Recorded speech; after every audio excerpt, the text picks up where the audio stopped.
ગુજરાતના 50,000થી વધુ હોમગાર્ડ સભ્યોનું હિત જોતા સંવેદનશીલ સરકારના મૃદુ મુખ્યમંત્રી અને બાહોશ નાયબ મુખ્યમંત્રી શ્રી હર્ષભાઈ સંઘવી અને ભૂપેન્દ્રભાઈ પટેલની સરકારે આ 50,000 હોમગાર્ડ્સની વયમર્યાદા જે અત્યાર સુધી 55 વર્ષની હતી એ 3 વર્ષ વધારી અને 58 વર્ષની કરી આપેલ છે। આ 3 વર્ષનો જે હોમગાર્ડ્સની વયમર્યાદાનો વધારો છે એને લીધે હોમગાર્ડ્સને 3 વર્ષ હોમગાર્ડ દળમાં વધુ સેવા કરવાનો મોકો મળશે। તેમજ હોમગાર્ડ છે એ પોલીસના પૂરક બળ તરીકે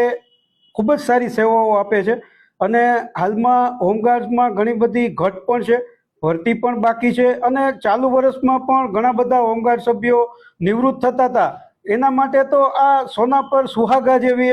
સરકારનો આ નિર્ણય